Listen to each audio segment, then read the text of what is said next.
G7 के मौजूदा इजलास के अहदाफ क्या थे? इसमें चाइना को निशाना क्यों बनाया गया? क्या G7 का build back better world belt and road initiative का मुतबादिल साबित हो सकता है? अमेरिका $40 ट्रिलियन की खतीर रकम दुनिया पर क्यों कर और कैसे इन्वेस्ट करने जा रहा है? क्या G7 के सभी अराकीन मुत्तहिद हैं और चाइना को कमज़ोर कर पाएंगे, या ये सब हवाई बातें हैं?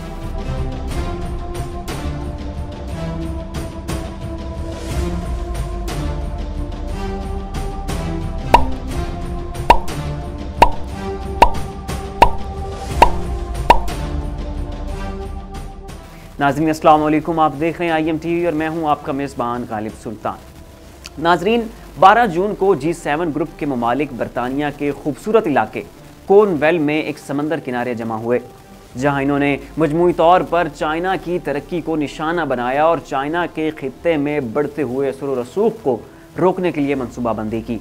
इस समिट में 7 ममालिक के सरबराहान और यूरोपीय यूनियन का नुमाइंदा शामिल था। इस इजलास की बाकी तफसीलात जानने से पहले ये देख लेते हैं कि G7 असल में है क्या। नाजरीन, G7 दुनिया की बड़ी मुआशी ताकत का एक गठजोड़ है जिसकी लगाम अमेरिका के पास है।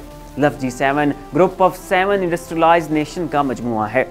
ये 7 ममालिक दुनिया की कुल मालो दौलत के 60% हिस्से के मालिक हैं, जो कि $317 ट्रिलियन बनते हैं, जबकि इनकी आबादी दुनिया की आबादी का सिर्फ 10% है, जो कि 770 मिलियन अफराद बनते हैं।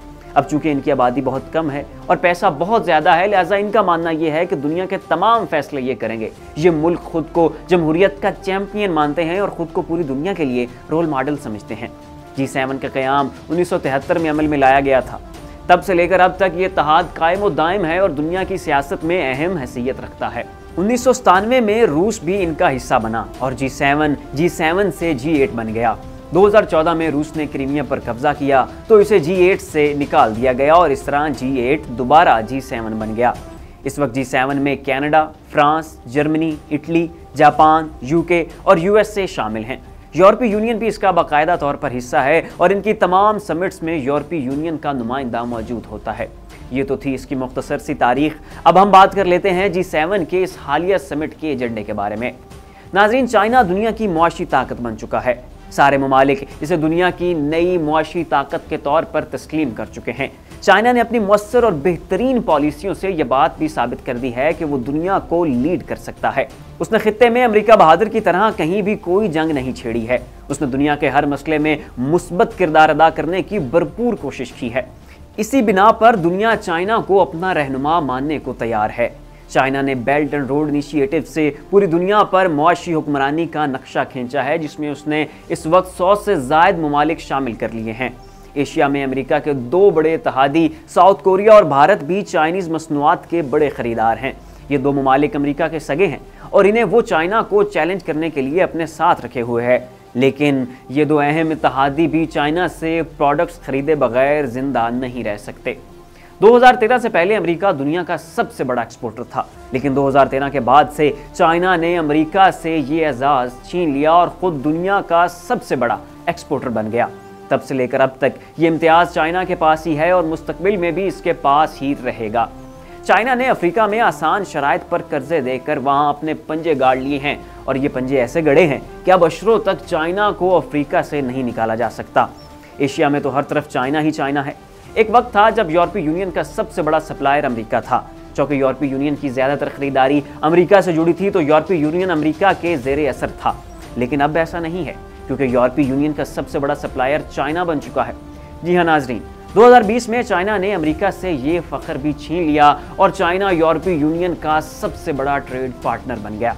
इसके अलावा यूरोपीय यूनियन और चाइना के दरमियान एक बहुत बड़ा और तारीखी तिजारती मुआहिदा होना था, जिसे E&U China comprehensive agreement on investment के नाम से जाना जा रहा था। लेकिन अमेरिकी दबाव की वजह से ये मुआहिदा अभी तक हतमी शक्ल इख्तियार नहीं कर सका है।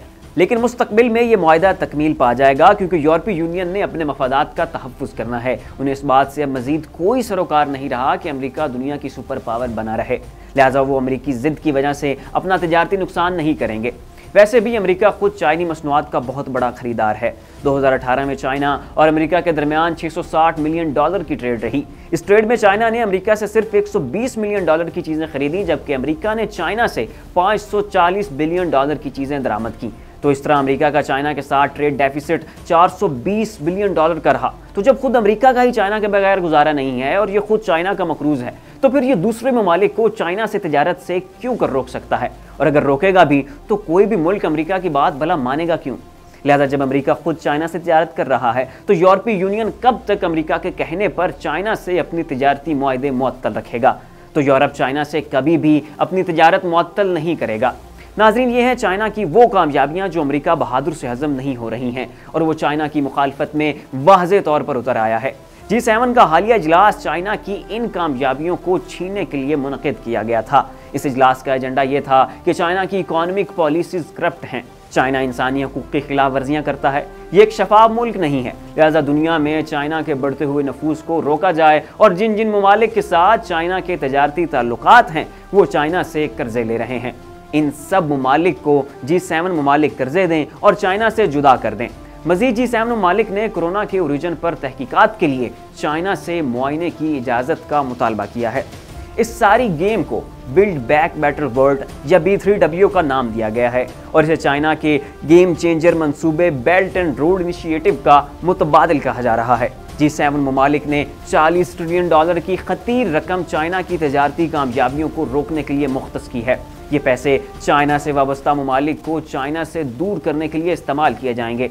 नाज़रीन, जैसे ही पाकिस्तान में इमरान खान की हुकूमत बनी वैसे ही अमरीकी टोला पाकिस्तान उतर आया था और पाकिस्तान को CPEC से राहें जुदा करने की अपील की गई थी और बदले में कहा गया था कि अमरीका पाकिस्तान को चाइना से बेहतर माली फवायद देगा।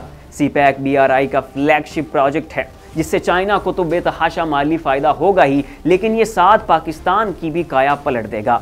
ये मंसूबा तो पाकिस्तान के लिए गेम चेंजर है, लिहाजा पाकिस्तान कभी भी अपने पाँव पर कुल्हाड़ी नहीं मार सकता। चुनांचे पाकिस्तान ने इस साजिश का हिस्सा बनने और अपने पुराने इत्तेहादी, हमसाए और दोस्त मुल्क की पीठ में छुरा घोंपने से वाज़े इनकार कर दिया था। नाज़रीन, इन 40 ट्रिलियन डॉलर्स को जो कि G7 ममालिक ने चाइना को नुकसान पहुंचाने के लिए मुख्तस किए हैं, ठीक इस तरह की पेशकशें देने के लिए इस्तेमाल किया जाएगा जिस तरह की पेशकश पाकिस्तान को CPEC छोड़ने की सूरत में की गई थी। अमेरिका चाइना के खिलाफ एक और 4 मुल्की इत्तेहाद भी तख्लीक कर चुका है जिसे क्वाड के नाम से जाना जाता है। इस इत्तेहाद में भारत, जापान, ऑस्ट्रेलिया और अमेरिका शामिल थे। इसका हदफ भी चीन और पाकिस्तान को निशाना बनाना था। अमेरिका ने भारत को अफगानिस्तान में भी चौधरी बनाने की कोशिश की थी ताकि पाकिस्तान और चीन को नुकसान पहुंचाया जा सके, मगर इसका ये ख्वाब भी चकनाचूर हो गया। अब हम देख लेते हैं कि क्या अमेरिका बहादुर और उसका ये गठजोड़ G7 के जरिए चाइना को काउंटर कर पाएगा? तो जवाब है जी नहीं। G7 ममालिक में से 3 मुल्क जिनमें कनाडा, फ्रांस और इंग्लैंड शामिल हैं, ये तो हर सूरत अमेरिका के साथ हैं, लेकिन बाकी 3 ममालिक जिनमें जर्मनी, इटली, जापान और चौथा यूरोपीय यूनियन शामिल हैं, ये इस रस्साकशी का हिस्सा नहीं बनना चाहते। जैसे कि हम आपको पहले बता चुके हैं, इन सभी ममालिक के चाइना के साथ गहरे तिजारती ताल्लुकात हैं। जापान तो चाइना का तीसरा बड़ा ट्रेड पार्टनर है। इटली और जर्मनी भी आग से नहीं खेलना चाहते हैं। यूरोपीय यूनियन की सबसे ज़्यादा तिजारत चाइना से जुड़ी है। तो ऐसे में ये 3 ममालिक और चौथा यूरोपीय यूनियन कभी भी चाइना से दुश्मनी मोल नहीं लेंगे और वक्त के साथ साथ चाइना को दुनिया की सुपर पावर मान लेंगे, क्योंकि इन ममालिक को अपने मफादात से गर्ज है और इस बात से कोई सरोकार नहीं है कि अब अमेरिका सुपर पावर रहेगा या नहीं। लिहाजा ये ममालिक अमेरिका के सुपर पावर रहने के ख्वाब की तकमील के लिए अपना नुकसान नहीं करेंगे। तो यहाँ ये कहा जा सकता है कि ये इत्तेहाद अब गैर फितरी महसूस हो रहा है। इसकी हैसियत सिर्फ बातों और दिखावे की हद तक है और इसकी बुनियाद में कुछ भी नहीं है।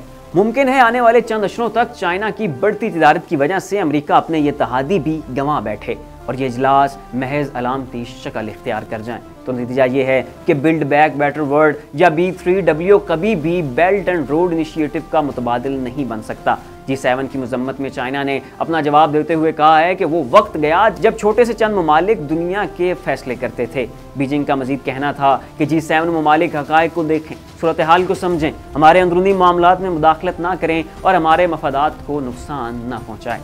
तो नाज़रीन, ये थी हालिया G7 समिट के मुतल्लिक तफसीलात जो हमने आपके सामने रखी। आपको हमारी ये क्वेश्चन कैसी लगी है, अपनी राय का इज़हार नीचे कमेंट बॉक्स में ज़रूर कीजिएगा। इसी के साथ अपने मेज़बान गालिब सुल्तान को इजाज़त दीजिए। अल्लाह हाफ़िज़।